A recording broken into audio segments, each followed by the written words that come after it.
Bienvenidos, bendito pueblo de Dios, benditos hermanos y hermanas en Cristo Jesús, a las riquezas, a la paciencia de nuestro Señor Dios y de nuestro Señor Jesucristo, que tienen para con su pueblo en estos últimos tiempos, y que con su fidelidad tenemos el tercer cielo abierto para recibir este bendito maná, este bendito consejo, esta bendita palabra de vida a todos los que vienen con temor, con hambre, con sed de justicia.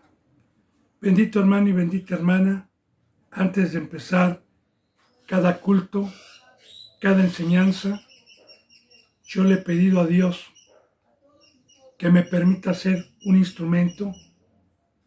He pedido que bendiga esta bendita palabra para que nos quite los sellos y podamos tener la revelación de la verdad. Claro que para ello hay un pacto establecido, no nada más es pedir en la oración, sino también guardar el pacto sin hipocresías, porque Dios conoce los corazones.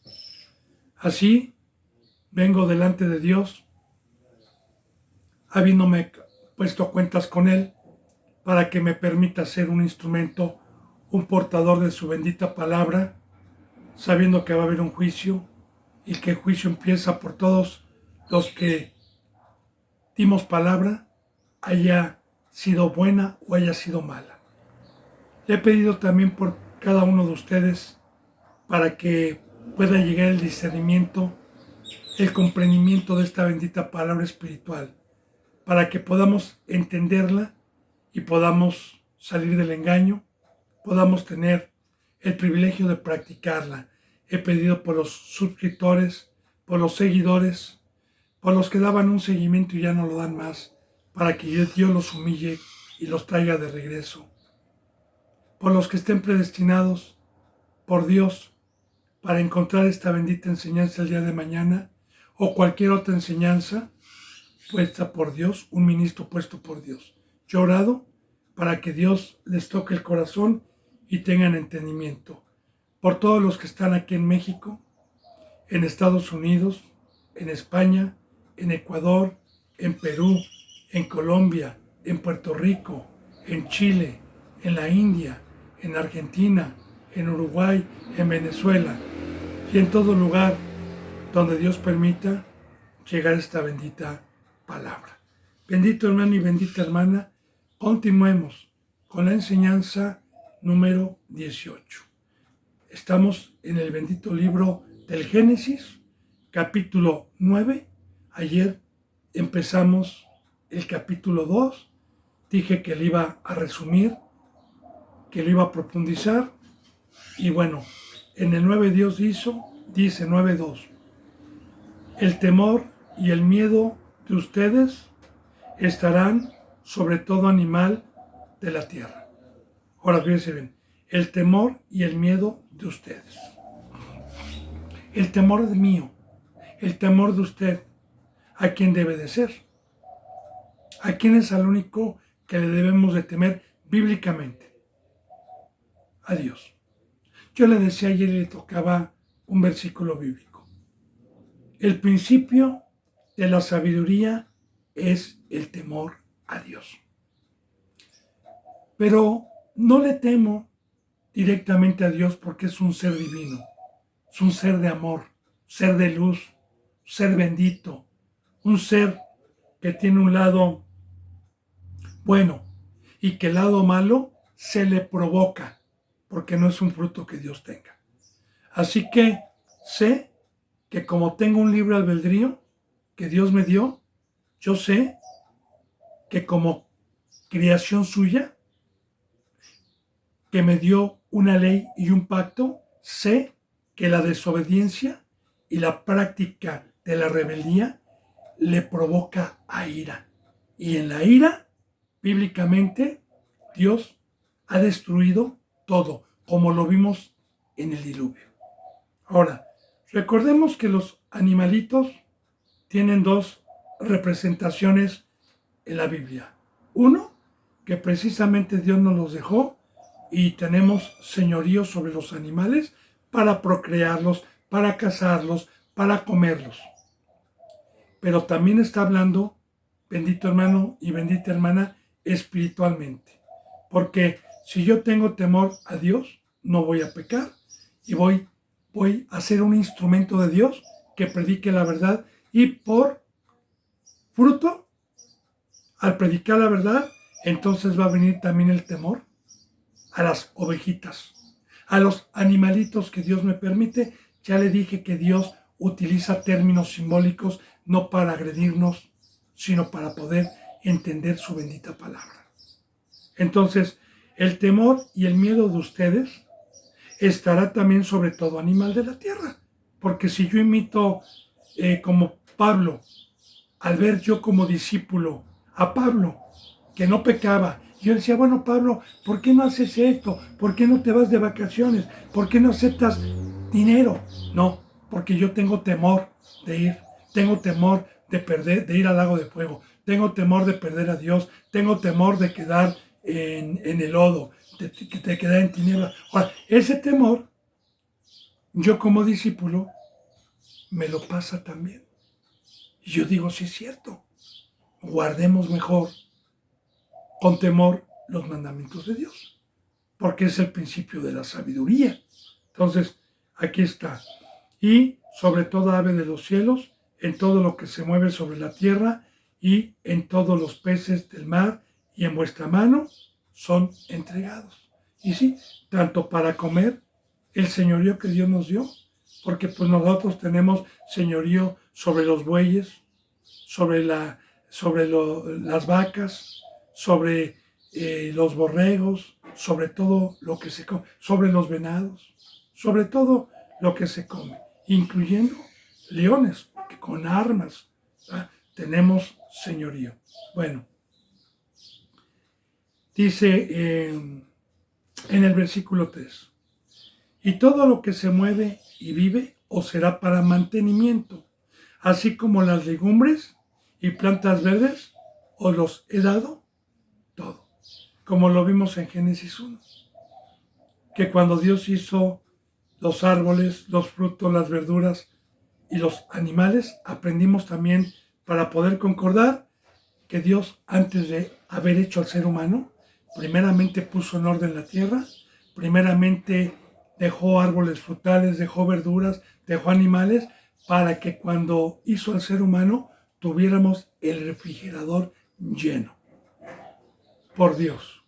Por eso, bendito hermano y bendita hermana, después de que Dios rehizo todo, a los seres humanos, a los animales, otra vez iban a multiplicar para mantenimiento. Y de igual manera, quiero decirle que hoy la verdadera comida, también para acomodar lo espiritual, la verdadera comida, el comer el pan de Cristo Jesús, es la obra de apacentar al rebaño, es la obra de cuidar al rebaño.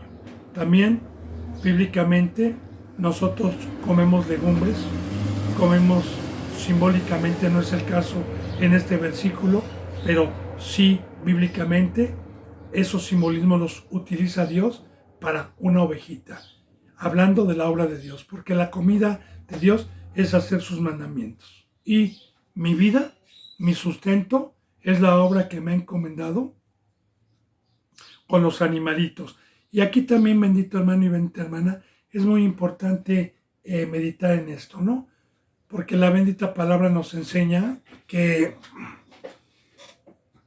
busquemos primeramente el reino de Dios y su justicia, y que todo lo que necesitamos, por lo que se afana el hombre, por lo que se preocupa el hombre, que es la comida física, el vestido físico, y se van a una obra infructuosa para poder conseguir lo que se necesita mientras estemos en este cuerpo humano.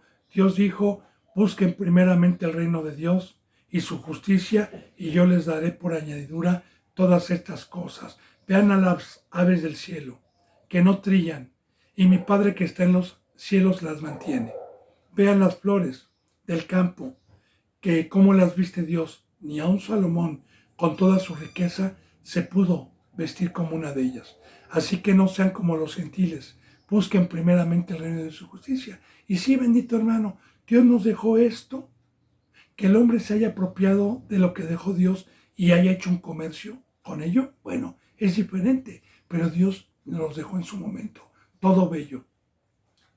Dice entonces, en el 4, pero carne con su vida, que es su sangre, no comeréis. Aquí, bendito hermano y bendita hermana, vemos por primera vez que la sangre es una prohibición comerla y ha sido también un cuestionamiento y una contienda con los testigos de Jehová, mal interpretado, claro, ¿verdad? Porque pues la Biblia, para poderla interpretar, se necesita rectitud. Para que Dios nos enseñe y nos hable y nos dé entendimiento de la verdad, se necesita guardar el pacto. Porque yo le digo, por ejemplo, que los testigos de Jehová, aprovechando esta cita bíblica, pues ellos tienen prohibido de dar sangre a una transfusión a alguien que lo necesite, porque supuestamente ellos dicen que eso es comer sangre, donar sangre. No, comer sangre, bendito hermano, y ahorita lo voy a profundizar, porque también en la ley mosaica viene y también en el Nuevo Testamento viene. Pero voy a profundizar el por qué. El por qué. Miren, la sangre bíblicamente representa el alma. Mucha gente no sabe eso. Piensa que el alma es un ser. No, tenemos dentro de nosotros, tenemos un espíritu que Dios nos resucitó, que es el soplo de vida, que es el ser verdadero, que se va a ir alejado de Dios por la eternidad o que va a estar con Dios. Lo que tenemos dentro. Esto es una funda humana. El alma la representa la vida. Por ejemplo, hay una cita bíblica en donde una mujer, cuando da luz, dice que se le salió el alma y murió en el parto. Y cuando dice se le salió el alma, sabemos que una mujer cuando da a luz, pues le puede venir un desangrado, ¿verdad? Y se desangra. Entonces dice, se le salió el alma. Y hay otras citas bíblicas en la Reina Valera que nos indican que la sangre, la vida de mi cuerpo es mi sangre. Si yo tengo un corazón sano, que esté bombeando la sangre a todo mi cuerpo, tengo vida porque tengo sangre que está circulando en todo mi cuerpo. Entonces, la sangre representa la vida. Por eso Cristo Jesús derramó el alma. Por eso Cristo Jesús nos dio la vida. Derramó toda su sangre, toda su vida en la cruz hasta la última gota. Por eso, en el Antiguo Testamento, Dios, como una preparación de lo que iba a venir con sombras, preparó por medio de los sacrificios que Dios le pedía al pueblo, por medio de la tribu de Leví, sus sacerdotes, los sacrificios que ofrecían tenían que presentar el animalito de ciertas características conforme a la ley de Jehová en el primer pacto al sumo sacerdote, y el sumo sacerdote lo tomaba y lo degollaba y invertía toda la sangre que representa la vida, el alma, toda la sangre, porque lo más importante para Dios, lo que le presentaban a Dios dentro del tabernáculo, dentro del lugar santísimo, no era la carne, no eran las vísceras, no, lo que entraba era la sangre que representa la vida. El animalito, la carne, la funda humana o la funda que se tenía que quemar en fuego, vísceras, la carne. Ya también, bendito hermano y bendita hermana, dándonos una enseñanza a Dios que la carne para nada aprovecha, que verdaderamente lo que Dios quiere es mi vida, quiere una consagración. La palabra consagración viene con sangre, quiere mi vida totalmente, quiere que yo, cuando fui comprado, no con oro ni con plata, sino con la vida de Cristo Jesús, es para que simbólicamente mi sangre mi vida, cada segundo, cada minuto, cada hora, cada día, cada semana, cada mes, cada año, sea para Dios totalmente y no para el mundo. Así también hay una enseñanza del cuerpo de Cristo Jesús, que así como mi corazón bombea la sangre a mi cuerpo, mi sangre no es para mi vecino, no es para la gente que está a mi lado, no, mi corazón trabaja para bombear y darle vida a este cuerpo que tengo. Y toda mi sangre es para mi cuerpo, no es para estarla regando en la tierra o para estarla regando a otra cosa que no sea mi cuerpo. De igual manera, nosotros, los que hemos consagrado, los que hemos tomado la cruz, somos la sangre, la vida de un cuerpo que debemos de estar con el prójimo, que debemos de estar unidos, que debemos de estar invirtiendo, sabiendo que soy esclavo, que fui comprado todo el tiempo en los negocios y en la obra de Dios, que es amar a mi prójimo. Claro, a los que tuvimos un crecimiento espiritual. Entonces, el que un ministro o el que yo invierta tiempo en una obra infructuosa que me dé a cambio deleite mi carne o que me dé a cambio riquezas, estoy derramando mi sangre, mi vida, a algo que Dios detesta. Entonces, todo lo que Dios me permite enseñar es bíblico. Si usted tiene alguna duda, yo le puedo hacer una enseñanza con muchísimos versículos bíblicos para que usted tenga entendimiento si es manso. Entonces, espero que entienda, y si no, ahí están los teléfonos, para que usted contacte y yo pueda darle mi vida para que constatemos todo esto que estamos viendo. Por eso vamos a ver, pero carne con su vida en su sangre no comerás. Ahora bien, tenían prohibido matar a un animal y comérselo con su sangre. En los rastros, por ejemplo, las vacas, los bueyes, ahora sí que lo que es carne de res o carne de cerdo, incluyendo hasta la de pollo, antes de venderla en la carnicería, primeramente los desangran, les quitan toda la sangre, los dejan escurrir hasta que toda la sangre haya salido. Sí, usted cuando ve un león que caza un venado o caza un buey, pues los ve totalmente llenos de sangre en el hocico. ¿Por qué? Se comen la carne con la sangre. Entonces, desde ahí hay enseñanza, el por qué no la moronga, el por qué no comer sangre de los animales de nadie. Y mire, bendito hermano y bendita hermana, a lo que se refiere aquí y a lo que se va a referir Dios como enseñanzas, es que yo no puedo enseñar a un hermano o a una hermana a consagrar su vida al mundo. Yo debo de enseñar que fuimos comprados para consagrar la vida a Cristo Jesús. Ahora bien,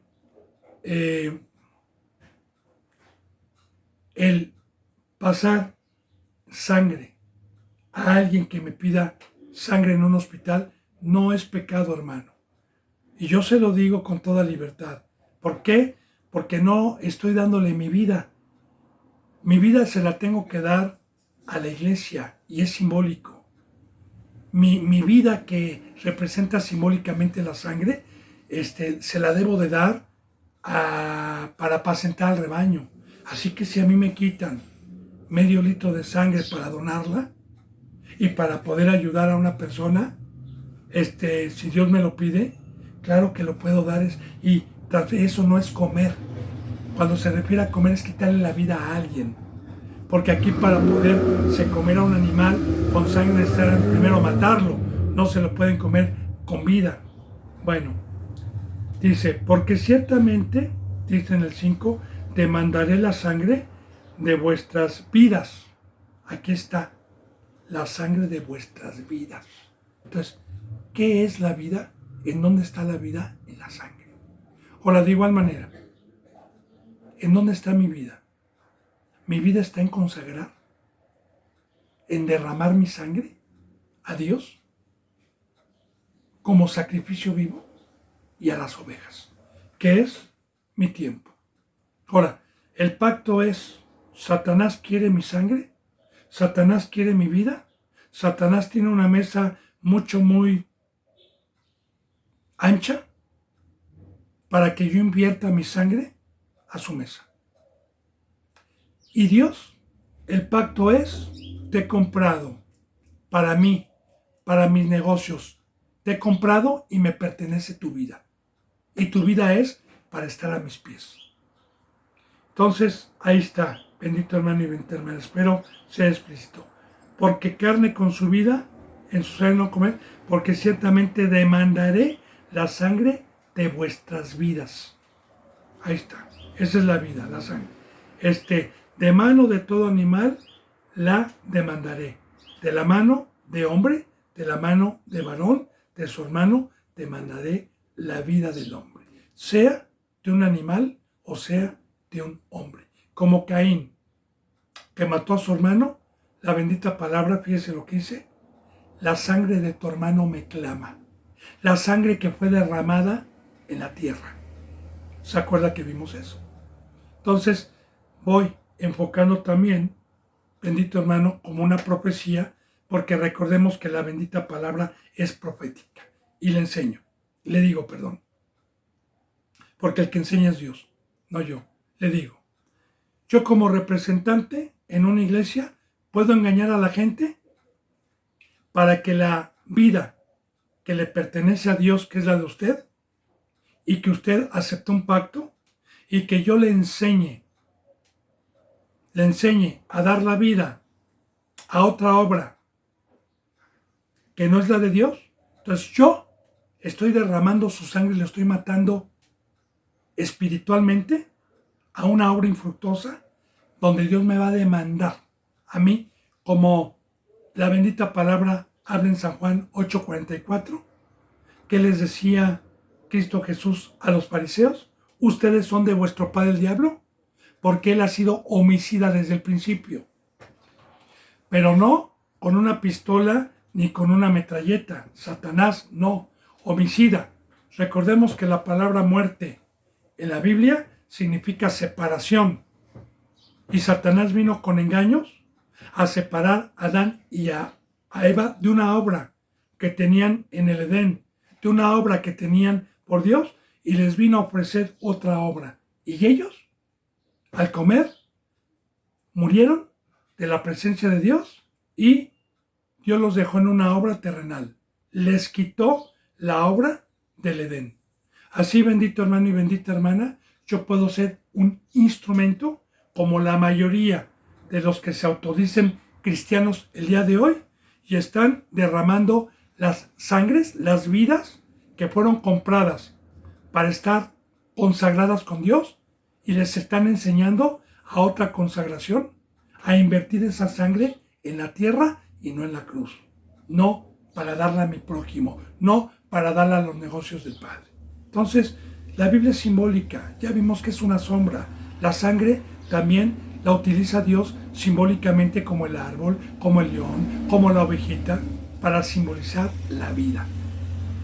Bueno, entonces, ya desde el Antiguo Testamento, desde aquí, todavía no estaba la ley mosaica, pero ya estaba la instrucción de Dios para poder entender proféticamente, los que bajamos del arca, los que tenemos un ministerio, los que tenemos una obra, cuál es el mandamiento: no predicar mentira, no derramar sangre, ni de animal, ni de hombre. Cuidado con eso.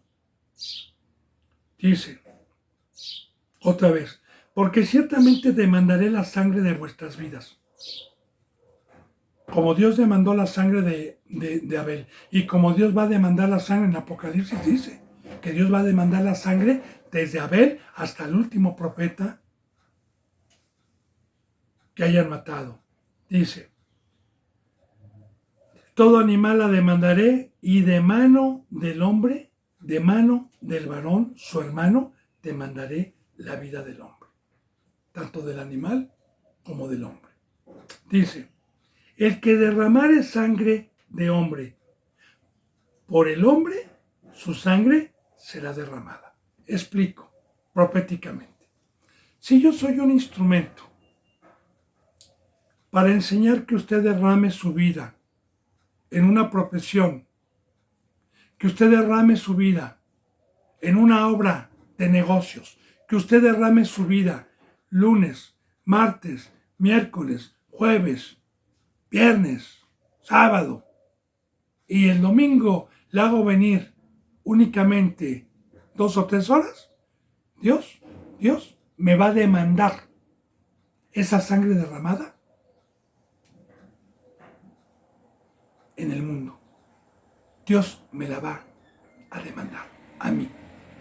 Y me va a demandar también esa sangre. Dice, su hermano, el que derramare sangre de hombre por el hombre, su sangre será derramada.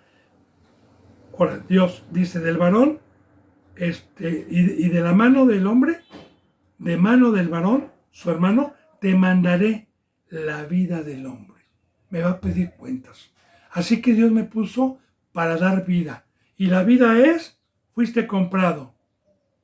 La vida es, tu sangre es para Dios. La vida es derramar mi vida, tomar mi cruz, morir al mundo y todo mi tiempo y toda mi vida. Somos esclavos.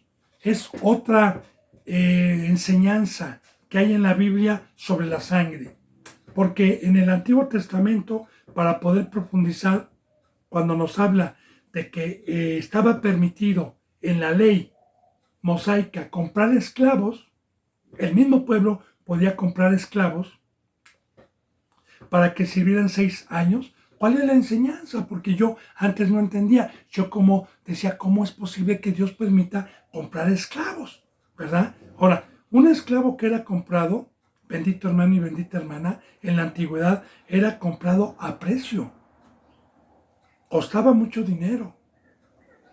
Y según el cuerpo, la sabiduría, como José, el soñador, que fue comprado por Putifar.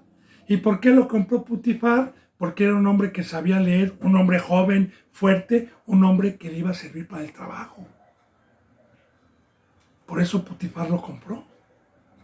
Ahora, así de igual manera, José no le decía a Putifar, déjame ir lunes, martes al mundo y luego regreso a servirte un rato. No, eran comprados. Ya en el Antiguo Testamento, bendito hermano y bendita hermana, nos enseña sobre la esclavitud, que un esclavo que era comprado, pues no podía estar yendo al mundo, no podía estar yendo a otra obra. Tenía que estar todos los días sirviendo a su patrón, a su señor. Todos los días. Ya como una sombra de lo que iba a venir, porque a mí también Cristo Jesús vino a comprarme, no con oro ni con plata, vino a comprarme y me vino a rescatar. ¿Para qué? Para ser su esclavo, para ser su siervo, que es sirviente, por eso esta bendita palabra hoy la han torcido totalmente. Satanás está dentro de las congregaciones disfrazado de luz, engañando a la mayoría de los cristianos y no diciéndoles el verdadero pacto. Así que el haberme comprado es darle mi vida, que es la sangre. Es que un representante verdadero siempre está recordando, como Dios me lo ha permitido en cada enseñanza y usted lo sabe, si va dando un seguimiento. A mí Dios me ha permitido en cada enseñanza recordar el pacto, que usted fue comprado, que nuestros pensamientos, nuestros razonamientos, como dice Dios, cuéntame tus planes y déjame hecho reír. Porque un esclavo ya no puede tener planes. Un esclavo ya no puede decir, voy a hacer esto mañana. ¿Qué te pasa? Pregúntale a tu Señor qué tienes que hacer más bien. Entonces, yo ya no tengo el libertinaje para hacer lo que se me pegue la gana. Yo ya tengo una cabeza, tengo un Señor. Soy un sirviente consagrado en el Edén, que es una riqueza. Entonces, ahí está, bendito hermano y bendita hermana. O dar mi vida al diablo, o dar mi vida a Dios. Y Dios nos va a demandar la sangre. A todos los representantes que enseñaron Sí puedes trabajar, sí puedes estar lunes, martes. No, no es cierto lo de la cruz. No, no es cierto. Allá ellos. Dios va a demandar algún día la sangre. Dice en el versículo 6, el que derramare sangre de hombre, claro que primero era una historia real, pero recuerde lo que vimos, no se lo olvide, que la Biblia es espiritual. Ya vimos que todo el Antiguo Testamento era una sombra de lo que iba a venir, no la imagen de las mismas cosas.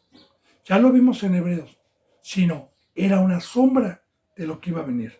Ahora, en el 6 dice, el que derramare sangre de hombre, por el hombre, su sangre será derramada. O sea, ¿qué me está diciendo Dios? Si yo soy un instrumento para engañar a mi hermano, pues también otro hombre, otra congregación, me engañó a mí para derramar mi sangre al mundo y no a Dios. Y estar muerto, porque el pecado paga un salario, y es la muerte. Porque los que están en el mundo están muertos. Dice, porque a imagen de Dios es hecho el hombre. Ahora, aquí está, fíjese bien. El que derramare sangre. Porque si yo enseño, bendito hermano y bendita hermana, a que usted consagre su vida con engaños al mundo, ya no tiene la imagen de Dios. Porque la imagen de Dios, ¿cuál es? Espiritual. Esa es la imagen. O sea, en un principio la bendita palabra nos enseña a los que han dado un seguimiento que Dios nos hizo a su imagen y semejanza. ¿Cuándo perdimos su imagen? El día que quisimos derramar, o más bien darle nuestra vida a Satanás, que nos engañó. En ese momento perdimos la imagen y nos convertimos en seres carnales, en seres de abajo. Y también un ser espiritual que tiene la imagen de Dios. Viene en Gálatas 5:22. La imagen de Dios es amor, mansedumbre, bondad, templanza. Ahí viene el fruto. Pero para poder tener ese fruto, porque también en Gálatas 5:22 viene el fruto de la carne y del espíritu, si usted ha leído la Biblia. Entonces, acuérdense que en San Juan capítulo 4, Jesús dijo, mi Padre está buscando adoradores de espíritu a espíritu. Porque perdimos la imagen, nos convertimos a imagen del diablo. Pero Cristo Jesús, Dios, por medio de Cristo Jesús, nos regresa nuevamente a los que creímos en la locura de la cruz, en el bautizo, y lo hicimos con fe, nos regresa y nos resucita para poder tener la imagen ya no animal, ya no carnal, sino espiritual, como dice en 2 de Corintios 5:17, de modo que si uno está en Cristo, nueva criatura es. Las cosas viejas pasaron, la imagen del diablo, la carne, y aquí todo es hecho nuevo.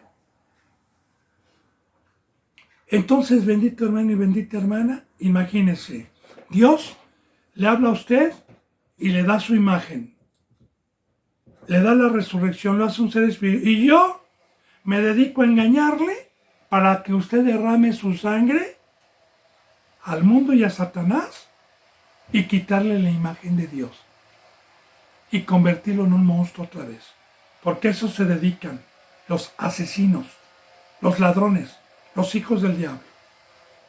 Porque los cristianos que creen que son cristianos, que han sido engañados, permítame, pero tienen la imagen del terrenal.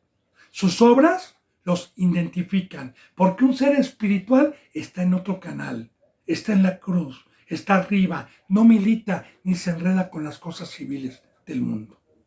Entonces, ya está profetizando, bendito hermano y bendita hermana, a los que bajaron del arca. Recuerde lo que vimos las enseñanzas pasadas, que es bajar del arca, que es que se hayan secado las aguas, es cuando se alcanzó un ministerio.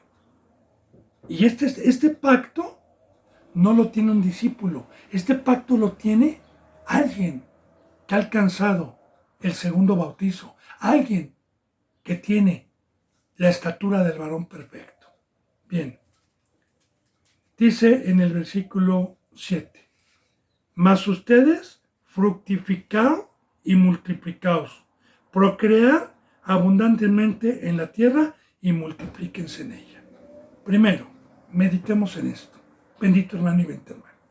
Noé, su esposa, sus 3 hijos y sus 3 nueras. ¿Tenían la ley? ¿Tenían el consejo de Dios? Sí, aquí lo estamos viendo.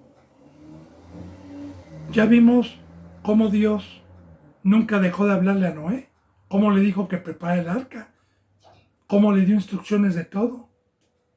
En todo momento tenían conocimiento de Dios. Ahora bien, si yo tengo el conocimiento de Dios y mi esposa también tiene el conocimiento de Dios y nace un hijo, ¿qué cree que le voy a enseñar? ¿En qué cree que lo voy a instruir? En la ley de Dios. Entonces, Dios nos hizo para multiplicarnos, porque los padres tenemos el mandamiento, tanto en el Antiguo Testamento, en la ley mosaica, como en el Nuevo Testamento, de instruir a nuestros hijos en este camino, no con nuestros razonamientos, no con el yo creo, yo pienso, sino con la sabiduría de Dios, estando primeramente yo sujeto a Dios. Así, bendito hermano y bendita hermana, en el Antiguo Testamento está escrito: y escribirás esta ley en los corazones de tus hijos y les instruirás en este camino. Yo quiero decirle que en el Antiguo Testamento los padres en la ley mosaica tenían el mandamiento que cuando un hijo cumpliera 12 años tenía que tener ya la ley en su corazón. Y algunos judíos lo siguen haciendo todavía en Jerusalén, los que son de carne, los que tienen la circuncisión en el prepucio, los que no creyeron en Cristo. ¿Qué quiere decirle que un niño a los 12, 13 años hacen fiesta? Entonces ya Cristo Jesús, por ejemplo, cuando se perdió, o no se perdió más bien, cuando en la procesión Cristo Jesús se quedó y María y José vieron que no venía Cristo y regresaron, encontraron al muchacho que tenía 12 años dando una cátedra de la ley mosaica a los maestros de la ley. Esto viene en el Nuevo Testamento. Bueno, entonces, bendito hermano y bendita hermana, el multiplicaos. Bien, aquí, de igual manera, en el Nuevo Testamento, ¿cómo nos podemos multiplicar? En este Nuevo Testamento, como una sombra de lo que iba a venir a los que hemos bajado del arca, a los que se nos han quitado las aguas, por esta bendita palabra, ¿cuál es el mandamiento?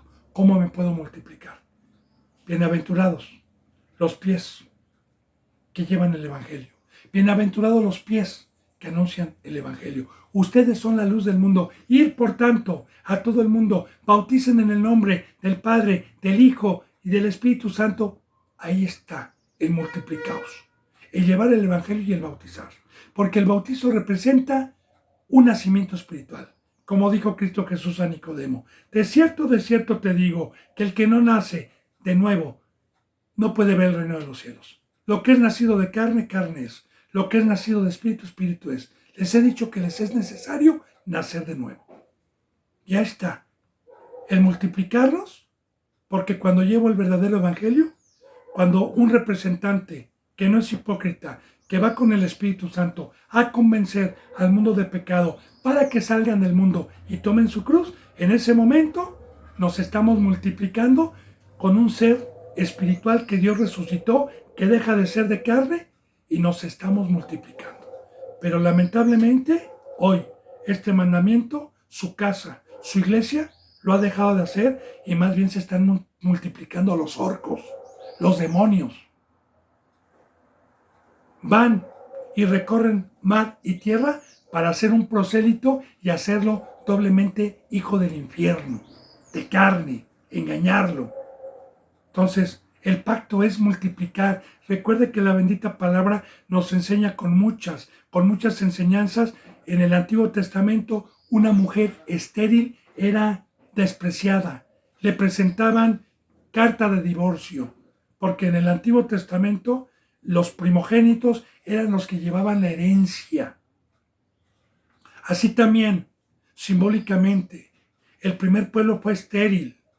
El primer pueblo no pudo llevar el evangelio a todas las naciones. Fue una mujer estéril. Pero cuando vino Cristo Jesús a bajarnos la presencia de Dios y derramarla a toda carne, entonces vino la esposa, entonces vino la mujer para poder procrear, para poderle dar hijos a los que nos hemos casado con Cristo Jesús y multiplicar y darle hijos a Dios, ya sea por medio del evangelio o ya sea por medio también de los matrimonios cristianos. Porque en un matrimonio cristiano, cuando se da a luz, nace un niño cristiano en automático, bendecido por Dios. Entonces, ahí está, bendito hermano, dos pueblos que se multiplican. Sí, en un tiempo, el pueblo de Dios, antes de la apostasía, antes de que vinieran estos últimos tiempos, se empezaron a multiplicar cuando se salió a todo el mundo. Cuando se salió hubo un auge, hubo un avivamiento, hubieron muchos cristianos que se convirtieron no nada más en Jerusalén, sino en Asia, en Europa, en los continentes, en América. Pero hoy estamos en la apostasía. Hoy, a mí me dice Dios, ve y multiplica y fructifica. Porque no nada más es multiplicarnos, sino también que demos un fruto que es el del Espíritu Santo, y fructificar. Todo este simbolismo y toda esta profundidad tiene la bendita palabra y estas enseñanzas. Bendito hermano y bendita hermana. Entonces, más ustedes fructificar y multiplicaos. Ahora, procread. Ya. Una vez que nacieron, ¿qué hago? Ahora bien, mire, dice en Pedro, de 100, como niños recién nacidos, la leche no adulterada, la leche espiritual de 100, como niños recién nacidos. Eso lo dice en Pedro, en 1 de Pedro. Ahora, ¿quién me va a dar la leche? Pues la madre, la iglesia. ¿Y qué es la leche? Pues la leche es hablarle del bautizo, es hablarle de la imposición de manos, es hablarle del juicio que va a haber. Esa es la lechita para alguien que va entrando a este camino, el pacto, enseñarle los mandamientos. Esa es la leche espiritual. ¿Sí? Y así procrear es lo que Cristo le dijo a Pedro. ¿Pedro, me amas? Sí. Apacienta mi rebaño. Procrear. Bendito hermano y bendita hermana, a los que han dado un seguimiento. Recuerde que antes de tocar el Antiguo Testamento, no se le olvide siempre y yo le voy a estar recordando. Porque así lo dice, que el Antiguo Testamento era una sombra, que no traía los bienes verdaderos, que fue una sombra. Todas estas historias fueron historias vivas, sí, reales, pero como una sombra de lo que iba a haber, como parábolas, para que viniera lo verdadero. Entonces aquí está, bendito hermano, el multiplicar, procrear abundantemente en la tierra. Y así es el mandamiento que Cristo Jesús le dio a sus discípulos cuando bajaron del arca. Porque los discípulos, cuando bajaron del arca, cuando tuvieron todos los mandamientos y estimaron por basura todo el mundo. Porque ya vimos lo que es el agua, ya vimos lo que es el mundo. Como cuando Pablo dijo, ahora todo lo estimo como basura. En ese momento, el agua estaba seca para Pablo. De igual manera, los discípulos, cuando estuvieron 3 años y medio con Jesús, una vez que los bajó Dios del arca, que fue el discipulado, que les dijo, vayan a todo el mundo. Vayan a todo el mundo.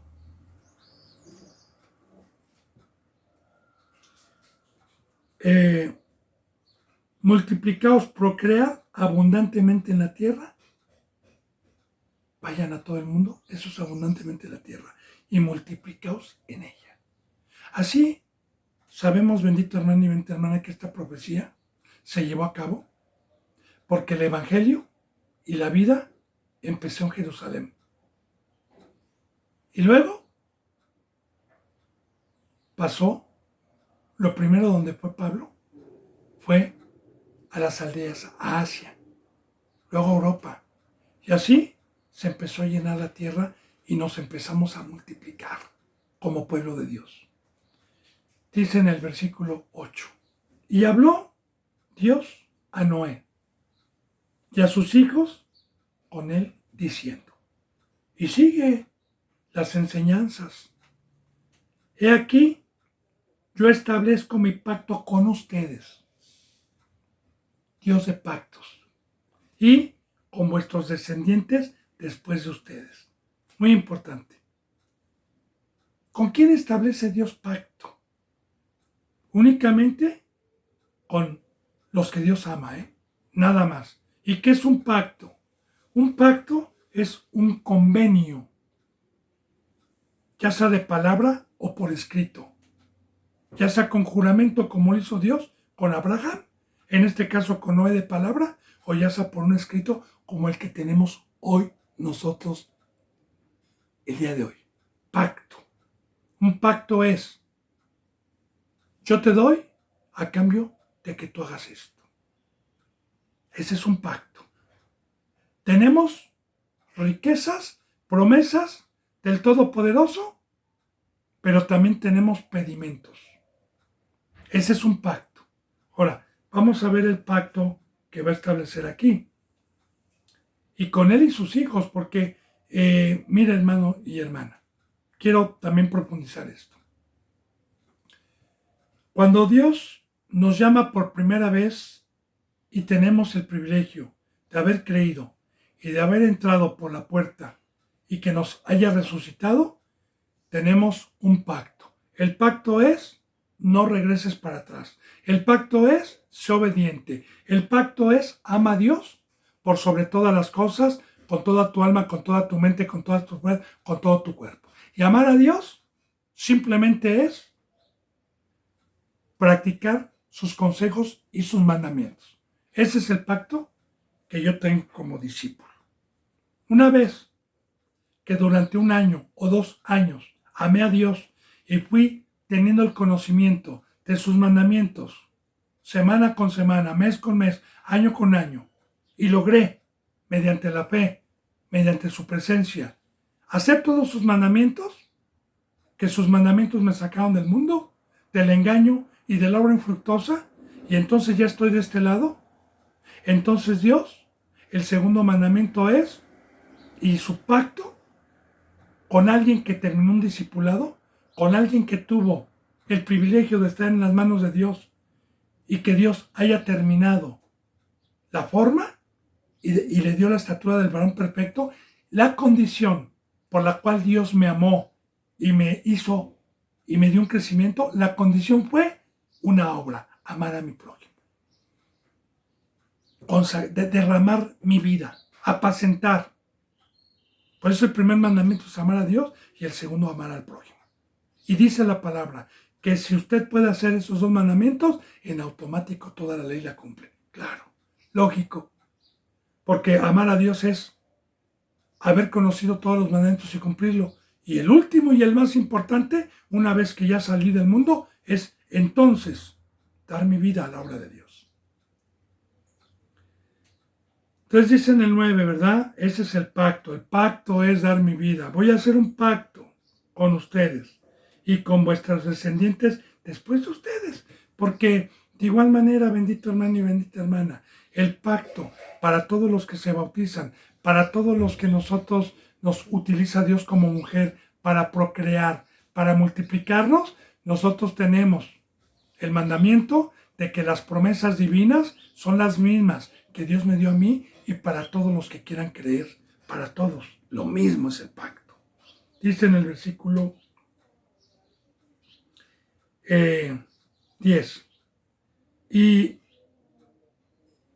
con todo ser viviente que está con ustedes. Fíjense, el pacto también para los animales. O sea, ya le dije, medite, bendito hermano y bendita hermana. O sea, el pacto es para el ministro, para los que estamos arriba y para las ovejitas que Dios nos encarga.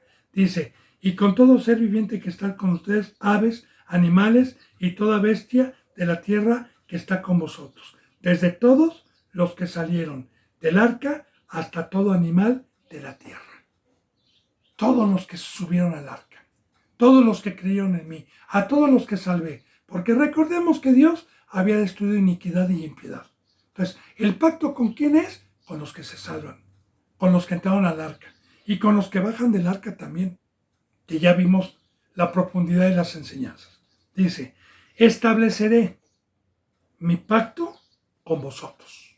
Fíjense bien, y no exterminaré ya más toda carne con aguas de diluvio, ni habrá más diluvio para destruir la tierra. Aquí empieza el pacto. Dios, ¿por qué destruyó?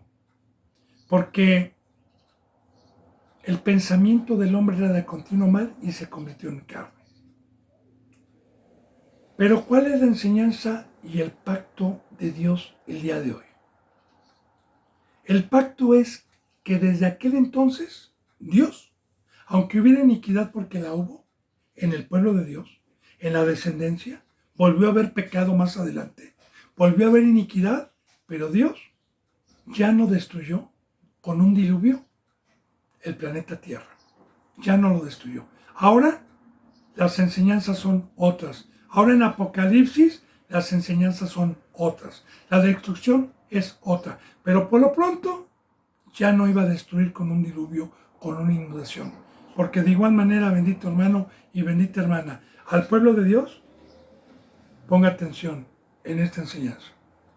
A Cristo Jesús se le conoce como el pescador que echó su red y sacó del mar muchos peces y los llevó a la orilla. El mar representa el diluvio. Ahora bien,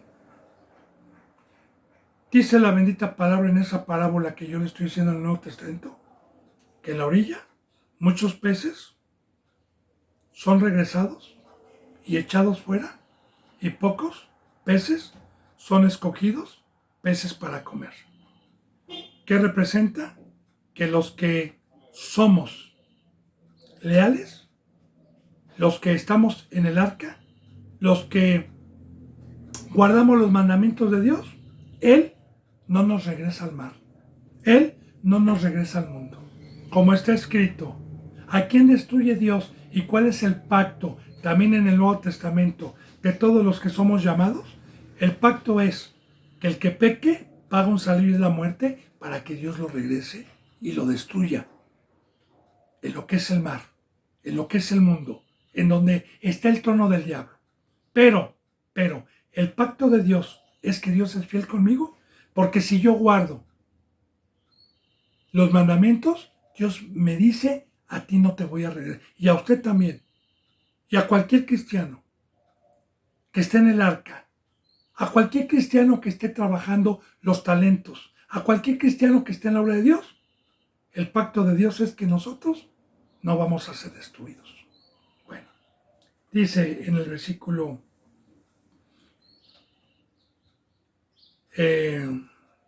11, ¿va? Estableceré mi pacto con vosotros y no exterminaré ya más toda carne con aguas de diluvio, ni habrá más diluvio para destruir la tierra. Y proféticamente, para mí ya no hay mar.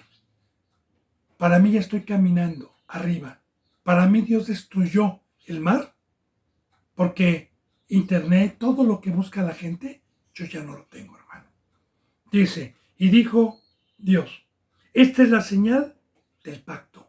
Mucha atención en esto. Que yo establezco entre mí y ustedes y todo ser viviente que está con ustedes por los siglos perpetuos. Vamos a ver cuál es la señal que estableció el pacto.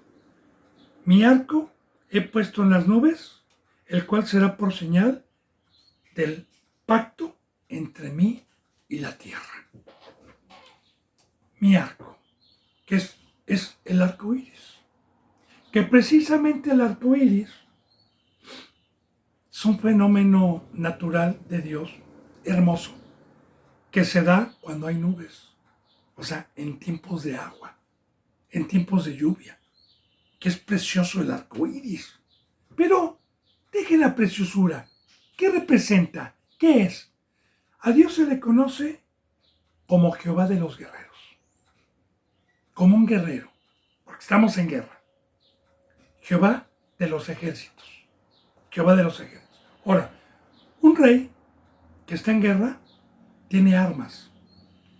Un arco es una arma.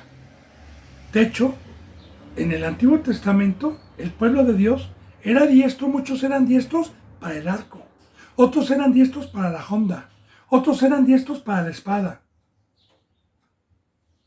En sí, en el primer pacto, el pueblo de Dios estuvo en guerra. Y mientras no pecaban, Jehová de los ejércitos les daba victoria y los llevaba de victoria en victoria. Y eran hombres valientes que sabían sacar espada. Así también, bendito hermano y bendita hermana, en el Nuevo Testamento, Jehová es Jehová de los ejércitos. Nos ha dado armas, porque nosotros no tenemos lucha contra sangre y carne. Si en el primer pacto fue una sombra, fue físico, así en el segundo pacto, una sombra de lo que iba a venir, es que nosotros ya no tenemos lucha contra sangre y carne, sino contra principados, huestes de maldad. Y ya nuestro yelmo ya no es físico, nuestro escudo ya no es físico, nuestra espada ya no es física, nuestra armadura ya no es coraza, ya no es física, ahora es espiritual, como dice en Efesios 6, habla del yelmo, de la coraza, del escudo, habla del calzado, habla de la espada, todo espiritual, como le he venido diciendo, que esto era una sombra de lo que iba a venir.